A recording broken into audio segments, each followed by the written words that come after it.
बिहार के नियोजित शिक्षकों के लिए सक्षमता परीक्षा। अपर मुख्य सचिव के पाठक और अब बिहार विद्यालय परीक्षा समिति के अध्यक्ष आनंद किशोर। बस बिहार के शिक्षा विभाग में यही चर्चा है। सक्षमता परीक्षा के पाठक आनंद किशोर विशिष्ट शिक्षक नियमावली। अब इसको लेकर जहां सड़क से सदन तक और कोर्ट तक मामले पहुंचने लगे हैं, शिक्षक टेंशन में हैं। आखिरकार यह कैसी परीक्षा की फिर से हमारी नई बहाली जैसा स्वरूप दिखने लगेगा? कहीं यह बड़ी साजिश तो नहीं? हम साजिश के शिकार तो नहीं होने वाले हैं? आखिर सरकार हमसे क्या चाहती है? जब हमारी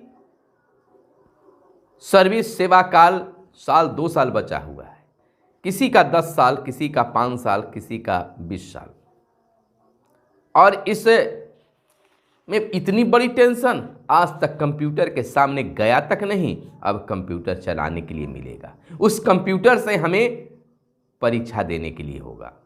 अलबत्ता पास करने पर अंतर जिला तबादला। क्या गुनाह हमने किया था? जब हमारे परिवार की ज़रूरत है, हमारे बाल बच्चों की हमारी ज़रूरत है, तो हमें दूर भेजा जाएगा। नमस्कार, मैं हूं आपके साथ सुनील बॉबी और आप इस समय देख रहे हैं अपना डिजिटल प्लेटफॉर्म मगध संवाद। दोस्तों, आपकी बातें कमेंट के माध्यम से हमारे तक पहुंचते रह रही है। हमें मालूम हो रहा है कि समस्या कहां पर है। समस्या मुख्य रूप से जो नियोजित शिक्षकों के लिए मुख्यमंत्री नीतीश कुमार ने ऐलान करते हुए चिल्लाकर बोला था कि यह शिक्षकों की जो नियुक्ति पत्र हमने दिया, अब नियोजित शिक्षकों को भी हम सरकार में ले लेंगे, राज्यकर्मी बना देंगे। इसके लिए उन शिक्षकों को एक मामूली सी परीक्षा देनी होगी। 3 बार हम मौका देंगे और वे पास कर जाएंगे। अगर वह 3 बार में भी पास नहीं करते हैं तो नियोजित शिक्षक बने रहेंगे। उस पर सरकार विचार करेगी। वहाँ तक बात सही है, शिक्षकों ने स्वीकार किया कि हम परीक्षा देंगे। लेकिन आज की स्थिति पैदा हो गई है कि खुद बिहार विद्यालय परीक्षा समिति के अध्यक्ष आनंद किशोर ने प्रेस वार्ता कर और नोटिफिकेशन भी जारी कर शिक्षा विभाग और बिहार बोर्ड के द्वारा कि वह मामूली परीक्षा नहीं बल्कि TRE 2 के तर्ज पर सिलेबस तैयार किया गया है। उसके अनुरूप ही प्रश्न आएंगे।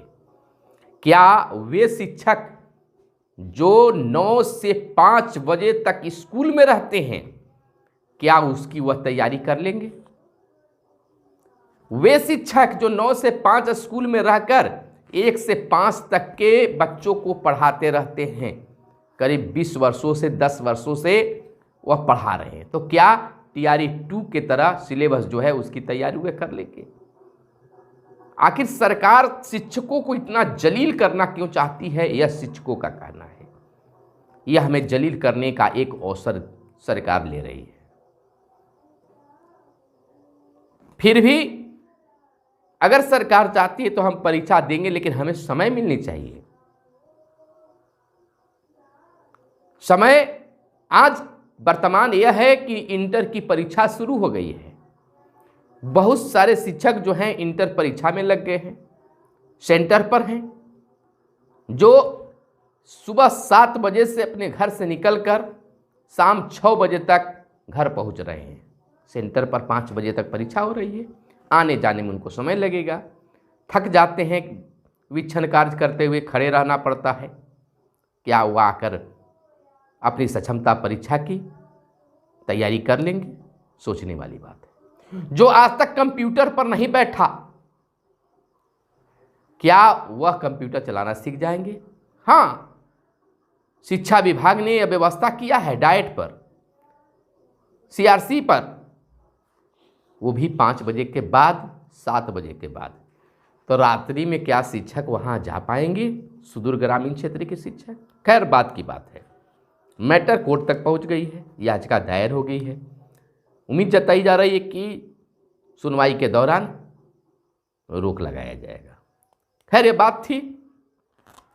जहां तेजस्वी यादव से लोगों को उम्मीद थी कि नियोजित शिक्षकों के बारे में जो उन्होंने चुनाव के समय कहा, जो अपने प्रण पत्र में लिखा, तो शायद नियोजित शिक्षकों के साथ अन्याय नहीं होने देंगे। लेकिन सरकार में रहते उन्होंने नियोजित शिक्षकों के संबंध में कुछ भी नहीं बोला, जबकि नियोजित शिक्षकों की ओर से एक आस थी। अब जहां विपक्ष में रहकर भाजपा नियोजित शिक्षकों के पक्ष में चिल्लाती थी, बोलती थी, चुप्पी हो गई। लेकिन अब जो है 1-2 दिनों में इनकी बातें अब निकलकर सामने आने लगी है। सबसे पहले हम जीवन कुमार की बात करेंगे। जीवन कुमार एमएलसी है बीजेपी के। उन्होंने एक मीडिया बयान देते हुए, मीडिया से बातचीत करते हुए उन्होंने कहा कि भाजपा इस पर गंभीर है, सरकार तक बात पहुंचाएगी और इस पर काम भी करेगी। सबसे पहले उन्होंने कहा कि टाइमिंग में सुधार होगा। जो टाइमिंग 4 से 5 किया गया है या और कुछ भी किया गया है, सबसे पहले टाइमिंग में सुधार होगी। इंतजार कीजिए किस समय का, तो बस मंत्रिमंडल का विस्तार हो जाने दीजिए। उसके बाद उन्होंने यह भी कहा, जीवन कुमार एमएलसी बीजेपी, कि जो विशिष्ट शिक्षक नियमावली है, जिससे शिक्षक परेशान है नियमावली से, उस नियमावली में भी संशोधन होंगे। यह विश्वास रखिए। उन्होंने विश्वास रखने की बात की है। पत्रकार द्वारा पूछे गए सवाल के जवाब में उन्होंने कहा, जो परीक्षा को लेकर टेंशन बनी हुई है उसमें सुधार होगा, और जो हमेशा नियोजित शिक्षकों के लिए जी जान लगाकर बोलते हैं, कहते हैं, प्रयास करते हैं, नवल किशोर यादव एमएलसी बीजेपी, उन्होंने भी एक मीडिया में बयान देते हुए कहा कि के पाठक को हौवा मत बनाइए। शिक्षक पढ़ाने के लिए जाते हैं, स्कूल पढ़ाते हैं, उनका यह काम है। कोई दबाव से नहीं पढ़ा सकता है। सभी चीज में सुधार होगा। फिलहाल शांत रहिए, 2-4 दिनों में सभी समस्या का समाधान हो जाएगा। बस मंत्रिमंडल का विस्तार होने दीजिए। 2-4 दिन इंतजार करने की बात है। लेकिन अब तो 1 फरवरी से परीक्षा का लिए फार्म भरानी शुरू हो गई है। हालांकि शिक्षकों की ओर से हो रहा कि अभी नहीं भरना है। और इधर सक्षमता परीक्षा में 3 बार फेल होने वालों पर निर्णय लेने के लिए समिति बना दी गई है, और 1 सप्ताह के अंदर सरकार को समिति जो है सरकार को अनुशंसा देगी।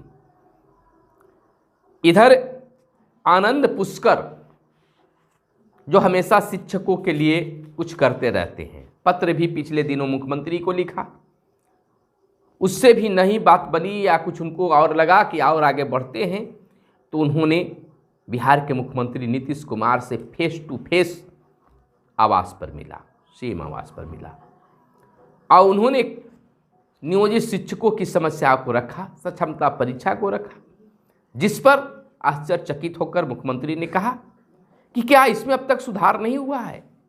यह तो बड़ा सोचनीय मुद्दा है, फिर से हम इसे दिखलवाते हैं। यानी कि अब यह जरूर लगने लगा है कि जो सक्षमता परीक्षा तबादला को लेकर जो टेंशन बनी हुई है, उस टेंशन में कुछ कमी आएगी।